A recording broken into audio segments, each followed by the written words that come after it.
Testing a single RFC connection is quick and easy. It becomes more time consuming, however, when, for example, you need to test an entire list of RFC connections after updates.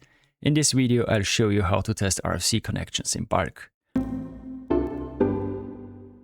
First, we open the transaction SM59. Here we can see a list of RFC connections. We test this single one, click on connection test, and is successful. But if we have a long list of different RFC connections, it could be time consuming. For this, we open the transaction SE38, and here we type in the program RSRFCCHK. Then we run this program, and here we can pick our RFC connections. For example, I pick one, the HTTP connection to external servers, and I have 3 connections on my ABAP test system.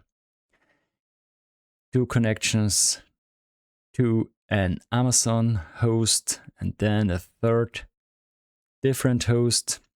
So I pick all 3 of them. Then we check these checkboxes here. So we execute the connection test, and then we run the program.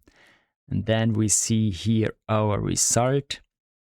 We can check the password status. We can see which users are listed and export the whole thing to Excel if necessary. So, in my opinion, a really useful tool for analyzing RFC connections in bulk and testing their connectivity. If you like the video, feel free to click like. Do you have any questions or tips of your own?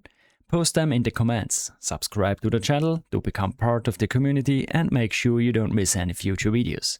Take care and see you in the next video.